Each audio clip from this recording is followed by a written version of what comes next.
welcome back to another video. This is episode 4 of my new series, my little home renovation, home remodel series, and I'm so glad you're here. Today's video, I'm going to take you around the house, show you a few of the updates and things we've been working on, and we'll see what's going on with our new concrete skatable driveway, I guess.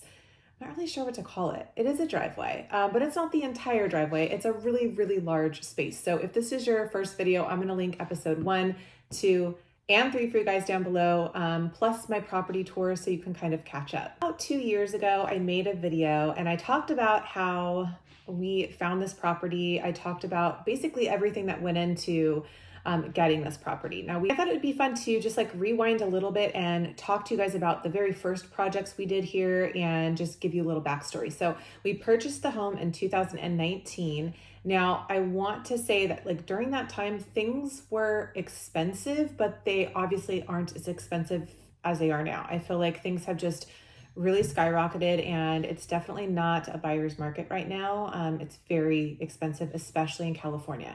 So we were able to slide in at a good, reasonable price. However, there's a really interesting story to that. It was just pure luck and the universe and God just saying this is meant to be your property. So when we found this place, we were a little bit hesitant at first because while it has the 2.5 acres, it's got the beautiful avocado trees, 50 plus avocado trees. We were totally sold on the land, but there was a lot of things with the house, like a ton of things with the house that we knew were going to be major expenses. One of those things with the outside was there was no concrete, there was no paving, there was nothing. It was a purely dirt road all the way from the top of the private drive all the way in. And we knew that that was going to be extremely costly. Secondly, we needed to upgrade a lot of things. Like we needed a bigger water tank because we are on a well. We needed to surround the entire property, the 2.5 acres with fencing because we do have animals. So that was going to be another huge expense. We needed to get irrigation out to the avocado trees, another huge expense. So when you really start adding it up, it's kind of scary. And I know that I was pretty scared. I'm still pretty scared, to be honest with you.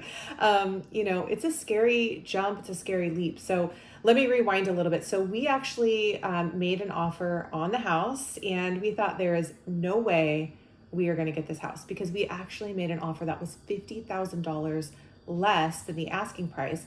And there was already 2 other offers in there over the asking price. So our realtor came back to us and was like, I don't think they're going to accept this offer, but maybe if you write a letter. So what I did was I wrote a letter, a very heartfelt letter, and I just explained in detail like what the plans were for this place. So I really detailed out that we wanted this to be our forever home, that we wanted to be able to give this little slice of heaven over to our son and have it be his place and have him be able to do whatever he wants with it. We have dreams of potentially making it an Airbnb, a skate Airbnb one day. I wanted to have it be my home studio to do private training and ballet. And so there's a lot of plans and we were going to put a lot of love into this house and it worked. And they actually accepted our offer below asking price.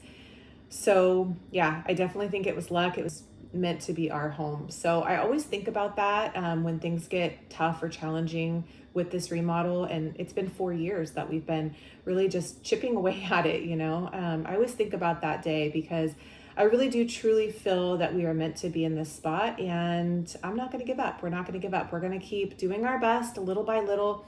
Things don't happen overnight. And I think that especially in the world we live in now where everything is just one click away, we tend to forget that you really have to put in time and effort to achieve something really, really great. So I know that it'll be worth it in the end. And I'm having a good time sharing this series with you guys. Fast forward just probably about 3 or 4 months after we bought the house, we kind of got in here, we started just tearing everything up. And in retrospect, we probably should have done it little by little, but we just kind of tore everything apart and just went for it. One of the first projects that we did was our solar panel unit. And this was huge, game changing, also a very scary project because it was quite an expensive project, probably the most expensive project that we've done so far to date in this house. But we had a massive solar panel unit with microinverters put up, and it has been nothing but a lifesaver, a game changer, a money saver. And then that kind of snowballed into really making us more self-sustainable because we are in a well. It's been really helpful to have that. We have our Tesla. There's a whole video about getting the Tesla and the Tesla Powerwalls.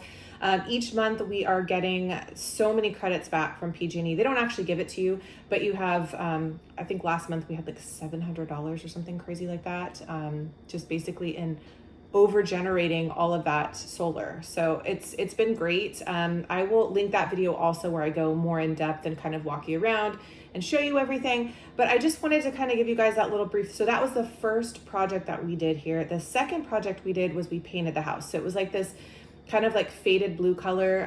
I don't know if it maybe was a darker blue and it had faded to that blue, but what we did was we just came in and we painted everything white. We had somebody come and do it for us.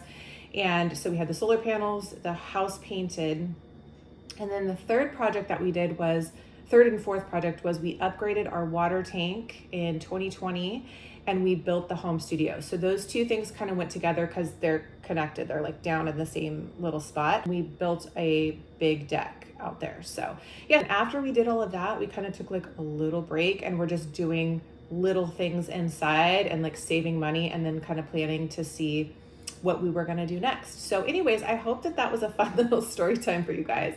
I just thought it was neat to share. And like I said, there's tons of videos that I'll link for if you want to watch them. So let's get into episode 4 and I'll show you guys what's going on here at the avocado farm. I have a dog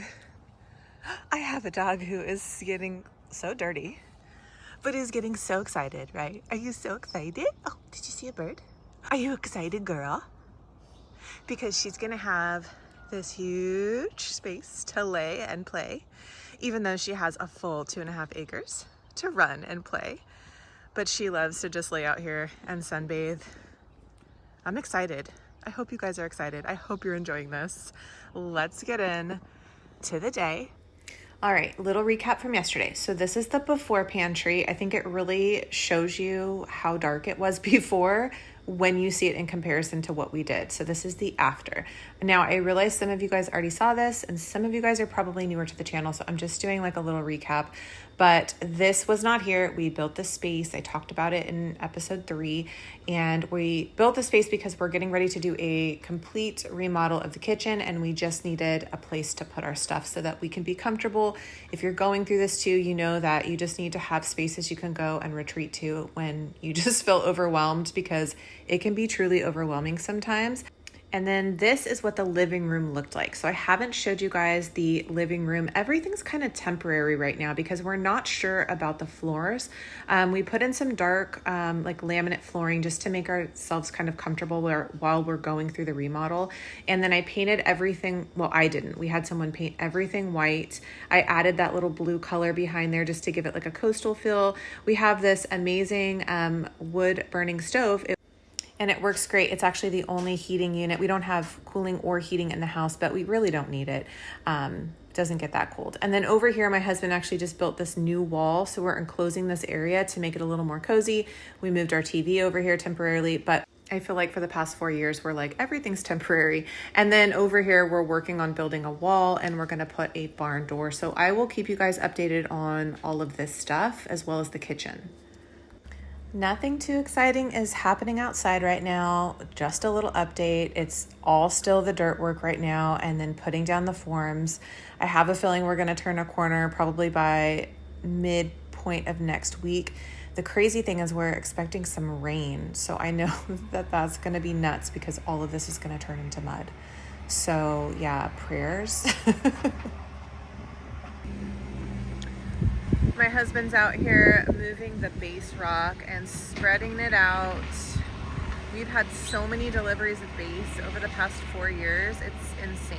But every time we have a storm, it like washes away and then we have to do more work and get more base delivered. So I honestly think he really enjoys this. So that's what he's doing right now. And we're getting ready for another storm soon.